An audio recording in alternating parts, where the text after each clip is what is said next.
guys, and I will walk you through my setup. So let's have a look inside. So this is the studio. There's the light. Bring it up. Good. So, well, this is my setup right here. That's where I work. I normally don't have this microphone here. It's just for you guys to record the whole vocals and shit. So basically, this here is like my Roland synth, which is pretty cool. My RME sound card, which I bought like half a year ago, and I bought it because I used to have like this small mixer here, which I just use for vocals now. But with this RME sound card, I can route every signal I have with my. I hope you can see this because it's kind of dark in here. Hang on, I have like a flashlight or something. No, maybe I have a lighter here. Hang on. Alright, you should see it now. So, you see the cables here, hopefully. So I route everything into my RME sound card.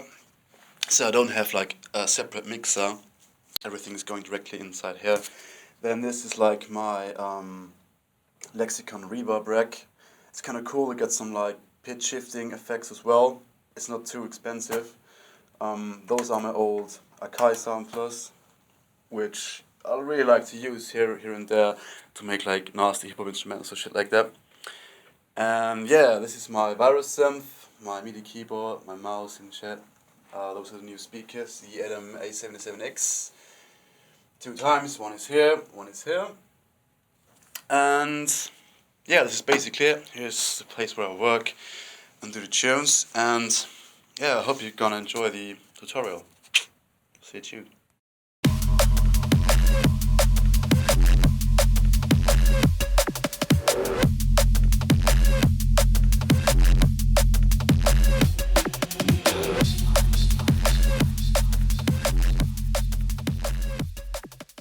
Okay, so this is me, MEFJUS, with this studio tutorial. I was thinking dividing this tutorial into 3 parts, and the first part is going to be what kind of sequencer I use, how I work, how I arrange my tracks, and give you a feeling about the workflow I have and how I use Cubase. Alright, so I use Cubase 7 as my sequencer of choice. Yeah, I really like it. But yeah, I think every product on the market right now has its advantages and disadvantages. You have to live with it and choose the sequencer you really like to work with. And well, yeah. This is Cubase 7. Got released in December last year. Still a little bit buggy. Maybe some of you can help me. When I have a project, the first track I add into my project is always the velocity goes here on 4.23. The fader just moves up automatically. I have no idea why. So for Cubase 7, I always have to insert like one audio track, which I call buggy thing, because this crap happens like all the time. It's really a pain in the ass, but yeah. Maybe some of you guys can help me with the problem. Would really appreciate it. Yeah, back to the actual tutorial. I chose the tune Far Too Close to show you how I work with Cubase. And I really like to work with those folders, so you can structure your track really good, which makes you really fast when it comes to arranging a track. So I have these 4 main folders, which is drums, bass, effects, and pads, which covers like all the elements of the track. And if you have a look inside of these folders, you see the actual things happen.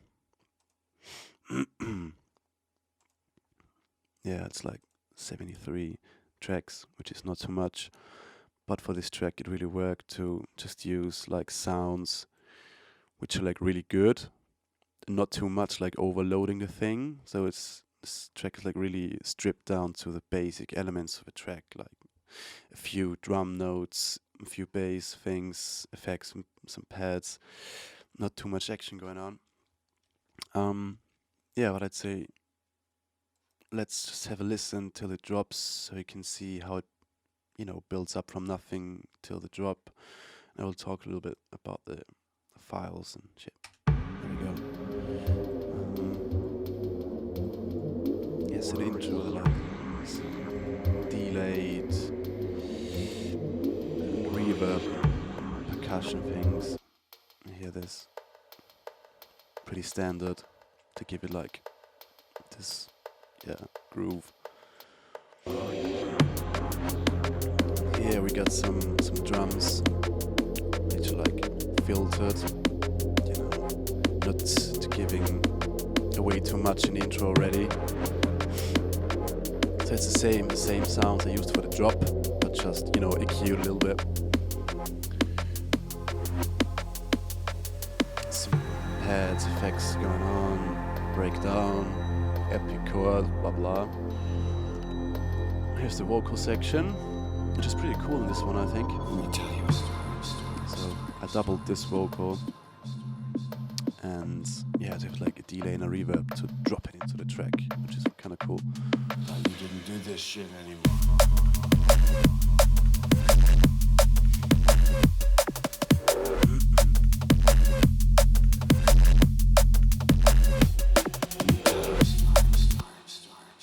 Alright, so let's have a look at these folders separately.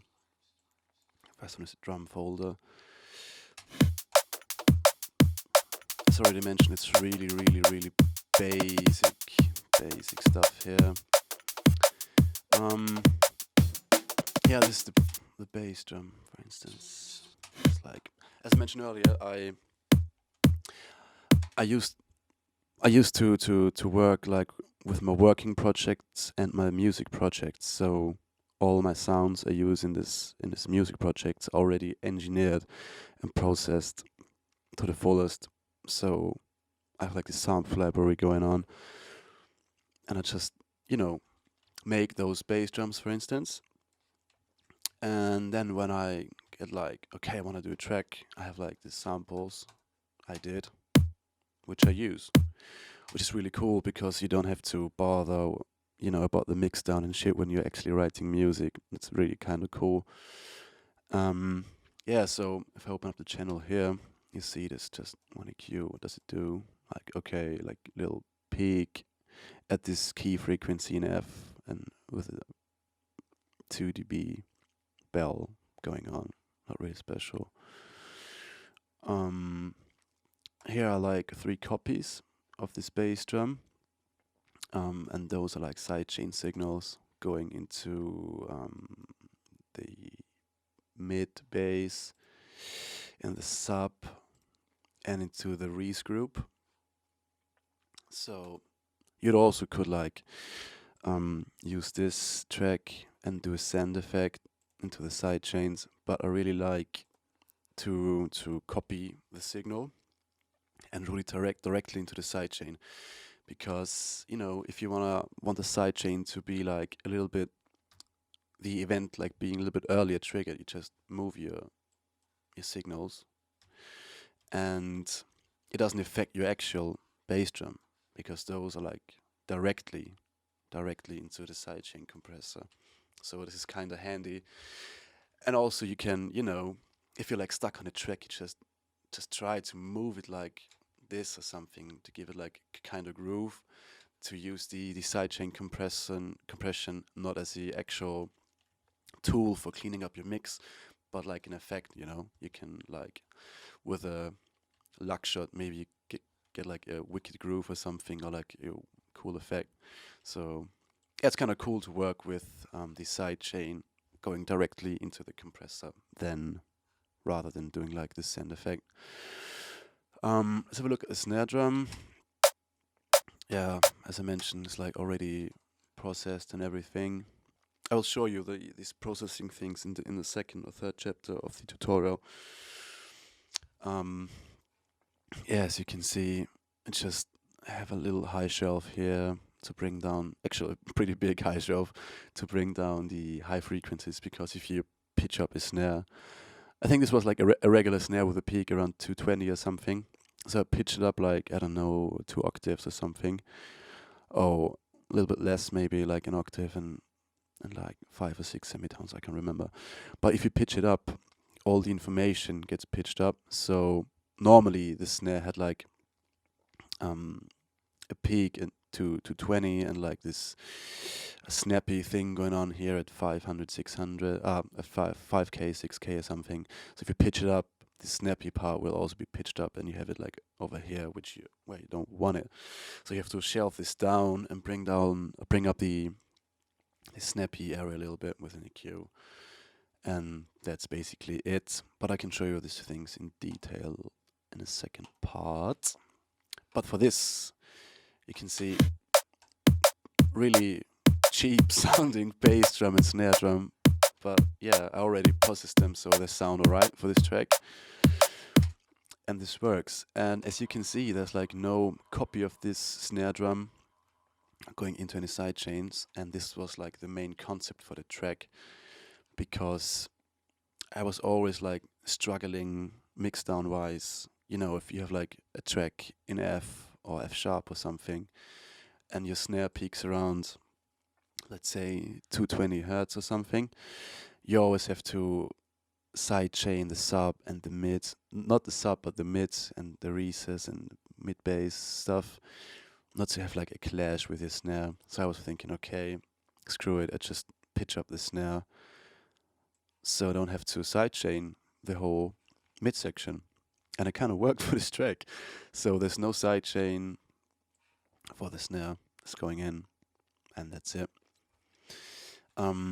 Furthermore, on the drums, I have the subfolders here, which is heads and shakers. Yeah, it's like an open thing going on, and some sharp, short hi-hat notes.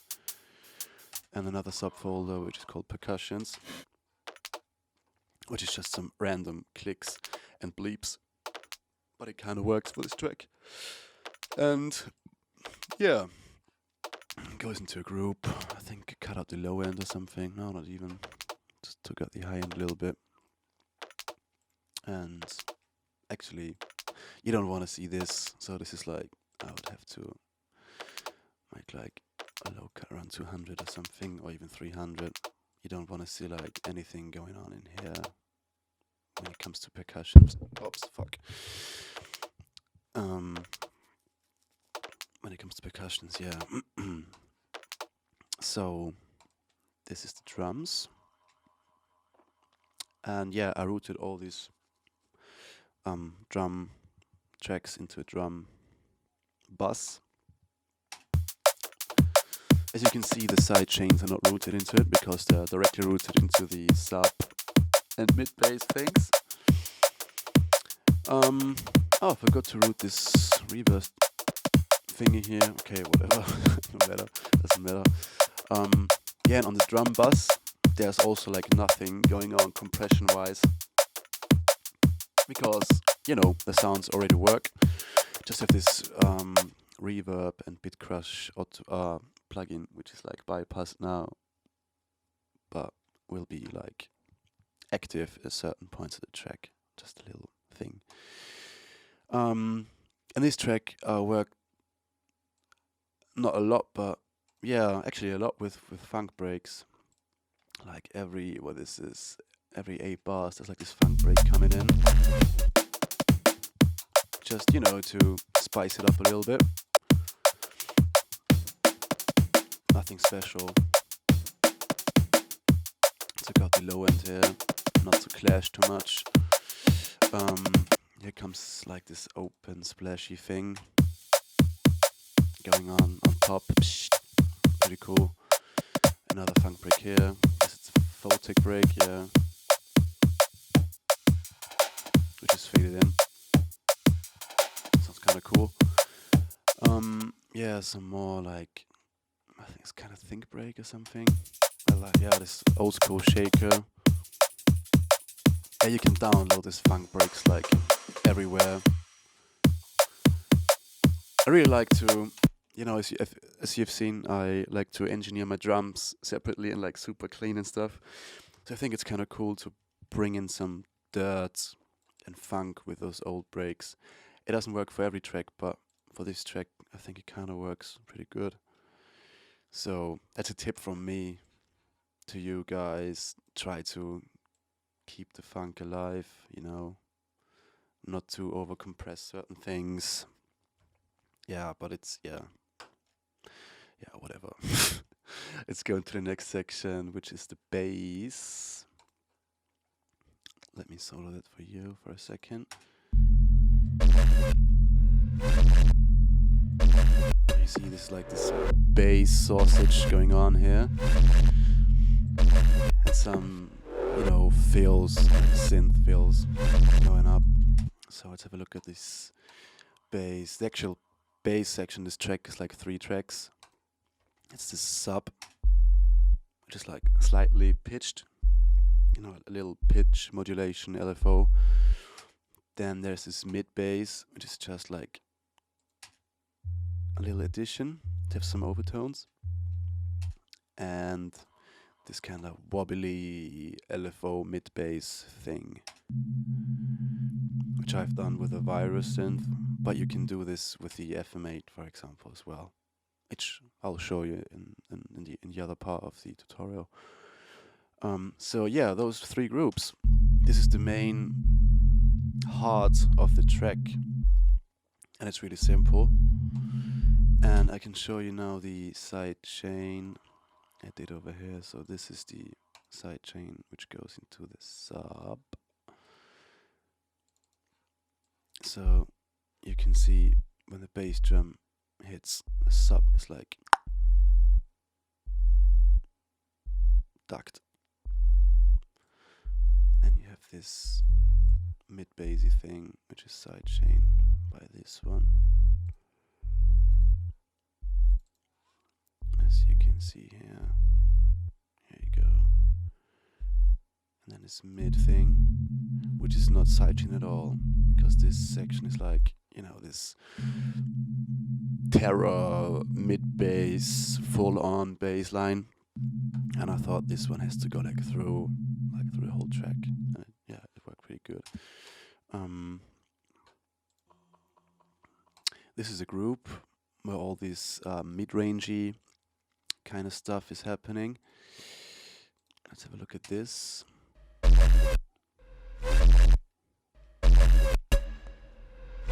So those synths are like really fucked and overdriven on purpose. It really works in total, but if you listen to it separately, it sounds kind of shitty. You know what I mean? Like a little bit too much of distortion. But in the whole bass section, it really, because this part is like really low and nothing in the high end going on.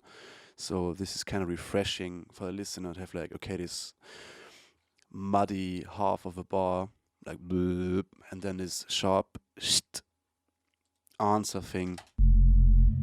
Really works well, I guess. And yeah, as I mentioned earlier, this is the 3rd instance of the sidechain compression, which is this bad boy right here. So, when the bass drum kicks, it can be ducked down. Basic side chaining. Well, some more edits here. What is this? Like Reese. Yeah. And basically you can see the way I work on the file names here. December experiment with a typo. Shit. Synth 7, for example. So I have this folder, it's called December experiment, where I sat down like an afternoon, just made sounds, EQ'd sounds, bounced them separately. And then the next day I was like, okay, let's do a track. And I used those December experiment sounds. So this is how I work. It really works for me. A lot of people they feel like they have to, engineer the sounds in the actual music project. But for me, it's like distraction, if you know what I mean. If I want to make music, I want to use my sounds, which I know how they work and how they sound in certain environments, like certain snares with certain frequencies work for this and this kind of tracks, and it really depends on the key of the track. So I will show you further on that I will normally pitch my drums into the same key as the track is. For example, this track is in F, so I would tune my bass drum and my snare in this frequency of the track to make it, sound like, like one thing.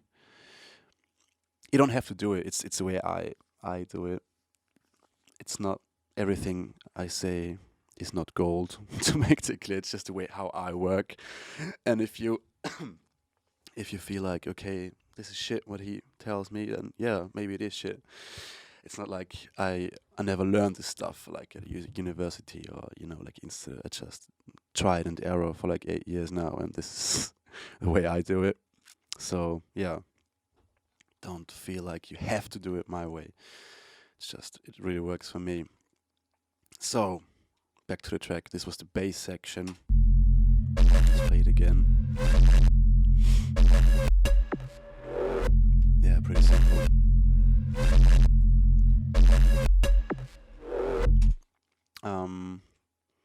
I think there's nothing like going on in the next section. Let me just check. Yeah, some chords coming in. As you can see, those synths already bounced because I had like, I don't know, 5 automations on it or something. So it's like, some high pass, low pass modulations. So I just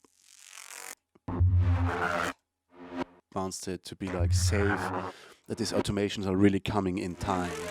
I had some projects where I had like live instruments like synths and a lot of automations in audio files as well. I don't know if it's just Cubase, but maybe it's with other sequences as well. But I had this problem that, if like this section, like copy like every 32 bars or something with the same automation, sometimes it happens that it didn't sound the same. You know what I mean? For instance, in this first section, we have like a high pass going down, the same automation here, but it sounds different in the end, So, okay, I made this one section perfect, bounced it, and copied the already automated audio file over here to be sure that every edit is the same sound-wise, So this is why I really like to bounce shit when I process them. Hope this makes any sense, what I'm saying right now. Okay, good. The effects section is basically like noises, bleeps, vocals, reverse pads, some percussions and shit. So let's have a look at this. Yeah, this is like some drum sample I used with a lot of reverb on it to make it sound super special. And I really like to use the Cubase reverb. Since Cubase 5, it's been really good actually. And it doesn't use a lot of CPU, so I can recommend this one strongly to you guys. It's really, really good reverb. Yeah, here's some noise reversing going on, and another pad for the breakdown. Well, it's like more of a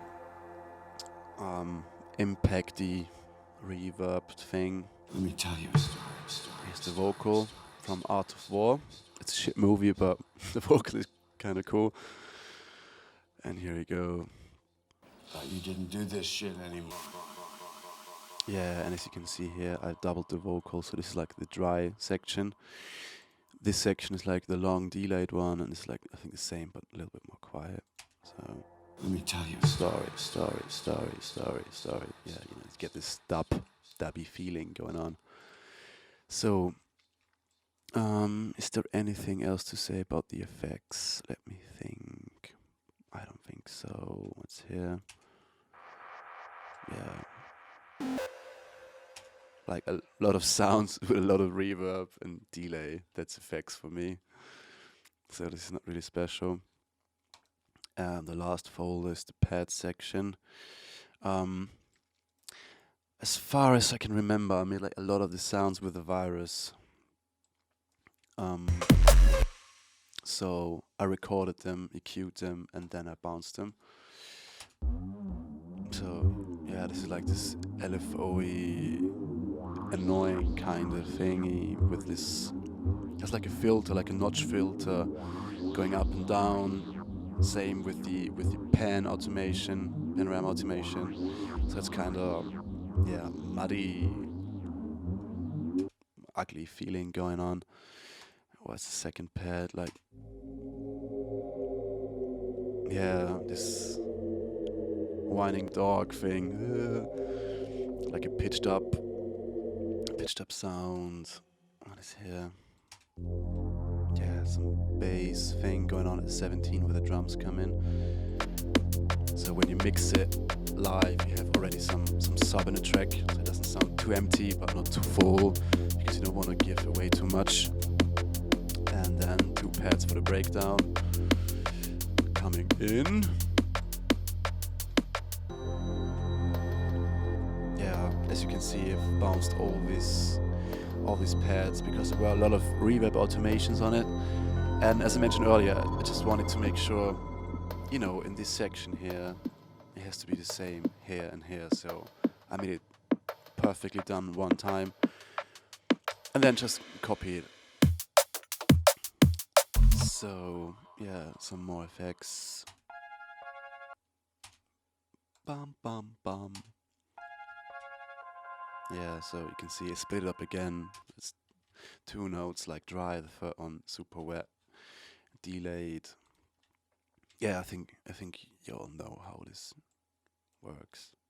Just weird sounds who are like teasing the key you're going to go, and yeah, basically supporting the intro a little bit, the vibe of the intro, but not too much special things going on.